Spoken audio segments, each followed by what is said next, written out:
My name is Robert Solis. Contrary to what it says on the card, I was not a lieutenant colonel in the Air Force. I was in the Air Force active duty after I graduated from the Air Force Academy in 1964 until 1971 and separated as a captain. In March of 1967, I was stationed at Malmstrom Air Force Base, Montana, as a missile launch officer, Minuteman missiles. On an early morning of March 16th, 1967, I got a call from my primary security guard upstairs.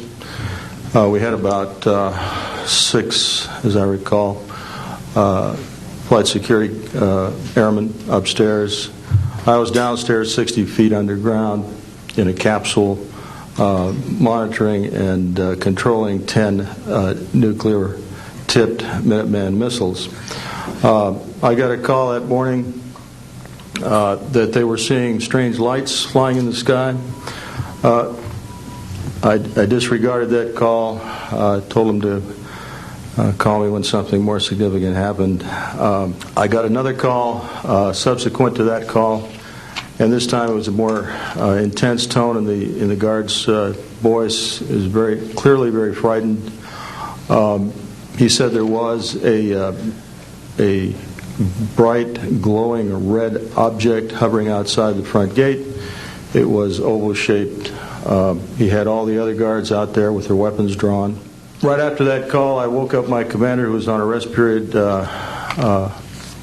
Fred Mywald, a retired colonel now,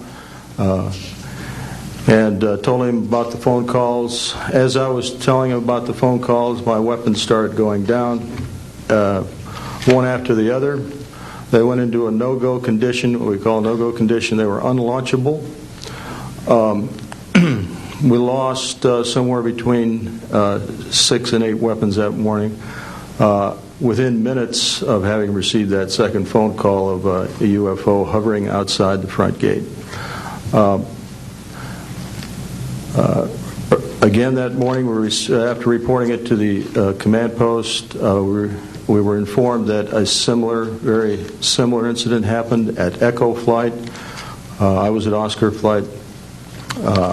They lost all 10 of their weapons under similar circumstances, very similar circumstances, where UFOs were sighted over the launch facilities.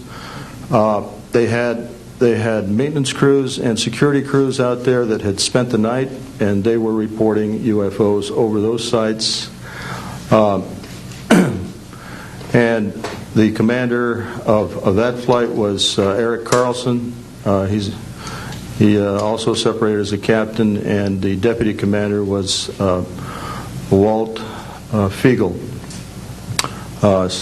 retired as a lieutenant colonel. We have those witnesses that I just mentioned, the names I just mentioned, have spoken of this event before, and they will back up this story. We also have documentation that I received through FOA requests from the Air Force outlining the Echo Flight incident, and including in that documentation a reference to UFOs. We have telexes covering this incident, and in one telex it says the fact that no apparent reason for the loss of 10 missiles can be readily identified is cause for grave concern to this headquarters. This was from SAC headquarters. So we've got those telexes. I've got about 12 witnesses that'll verify parts of this story, including of a man who investigated the incident afterwards for the Air Force, and you'll hear a little bit more about that from the next witness. And also another guard that witnessed a UFO in that same time period, and another officer who retired a full colonel who had other reports of UFOs.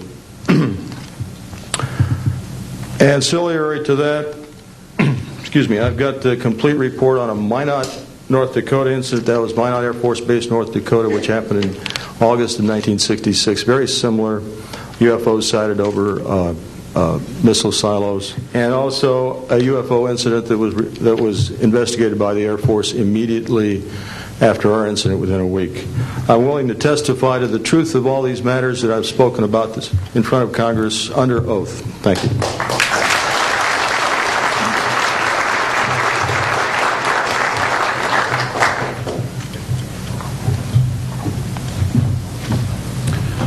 Good morning. My name is Dwayne Arneson. I served 26 years as a communication electronics officer in the U.S. Air Force, all over the world, including Vietnam. I was lucky to be selected to be commander of 3 different units in the Air Force. I held a top secret SCI TK clearance, and for those who don't know, it is slightly above top secret. I retired in 1986 as a colonel at Wright-Patterson Air Force Base in Ohio. I would like to relate about 3 different experiences, if you will, that relate to UFOs.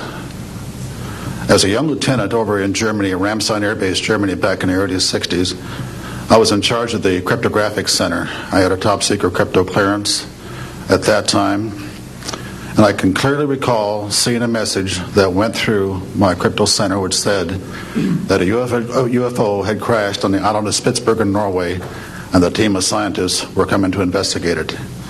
Going forward to the 1967 time frame, I was assigned to the 28th Air Division at Great Falls, Montana, and I was the officer in charge of the communications center there. Also, I was a top secret control officer for the division. I had a crypto account. I was an account custodian, and I also passed out nuclear launch authenticators.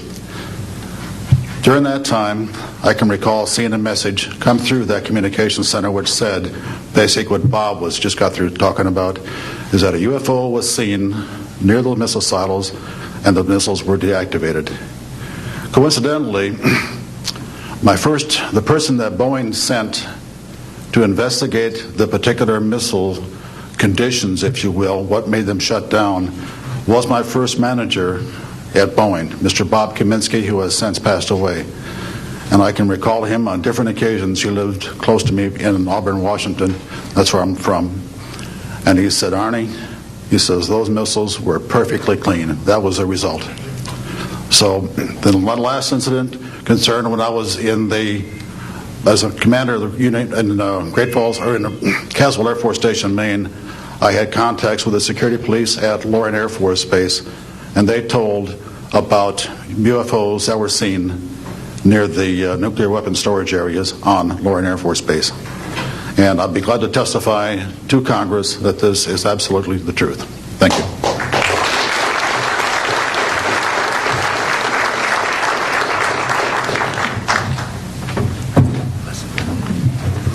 Good morning. My name is Harlan Bentley. During 1957 and 1959, I was a PFC in the United States Army, stationed north of Washington, D.C. on the Nike Ajax missile base close to Olney, Maryland. In May, this month of 1958, about 6 a.m., I heard a noise outside that sounded like a pulsating transformer. I sat up in my bunk. I looked out the window. I saw a craft heading for the ground and crashed. Pieces broke off of that craft, immediately took off again. So there's a lot more to that story, but I've got to speed this up. Now, the next night, I was on radar duty. I get a call from the Gaithersburg missile base.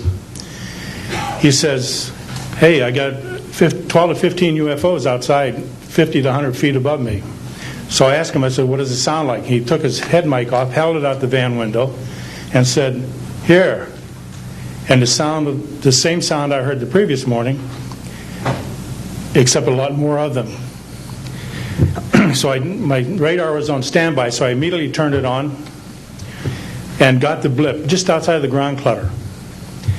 I marked it on my radar screen. And then for a few minutes later, all of a sudden they took off. As they took off, the sweep came around, hit the blip. The second, and when it came around, it hit it again. That blip was 2/3 away off my radar scope. In order to get that far at a constant velocity, was 17,000 miles an hour. That was my first incident. 10 years later, by this time I received a Bachelor of Science degree in electrical engineering, and I was working in California. Now, I'm sorry that all I can say is I was somewhere in California working on a classified project that had nothing to do with my experience that I had there.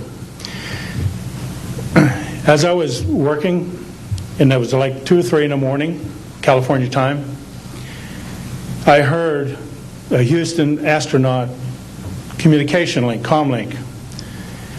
I didn't pay much attention to it until I heard the word bogey. Of course, my ears picked up immediately. An unidentified flying object of some sort, whether it's a craft, meteorite, or whatever, was on a collision course with that module going to loop around the moon. So basically, I listened for some time, and then I stopped and went back to work. And then I heard, there they go.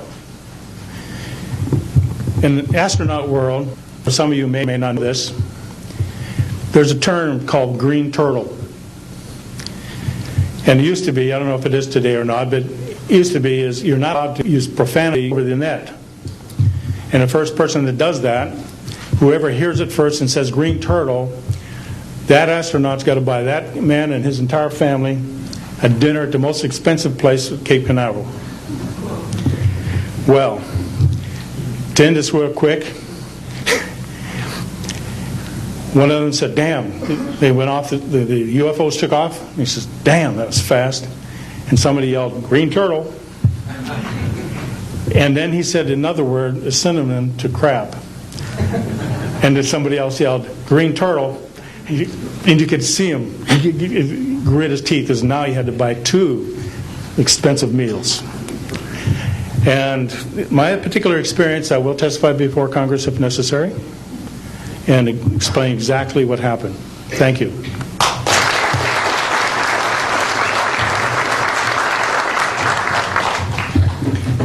My name is John Maynard. I'm a retired Army. I retired as a Sergeant First Class.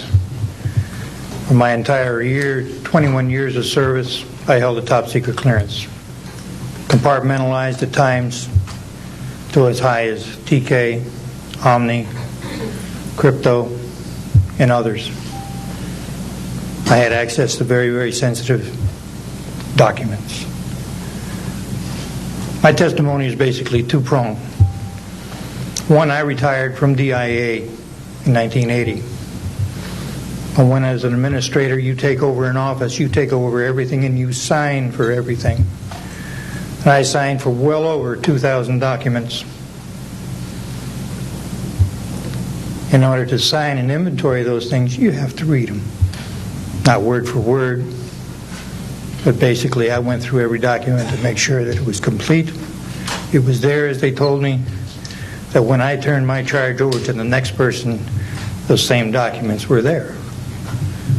So I got quite a good knowledge of what was going on in those documents, and believe me, there are many, many different references to UFOs. There was also NPIC pictures that shows that it would targeted objects that were casing you out. Now, I worked on the SALT 1 and SALT 2 areas for the office that I worked in. So we were taking pictures all the time for verification of nuclear disarmament. And there were some objects in those pictures that didn't belong there. The second prong to this whole thing is that a lot of people talk about conspiracies over a shadow government. I'm willing to testify before Congress that these black operations do exist. I nearly became part of it. But I saw the light, I think. Or was it? And I got out. And that's it. We have to disclose what we know. And I am willing to testify before Congress under oath, or before any other organization, that what I witnessed was true.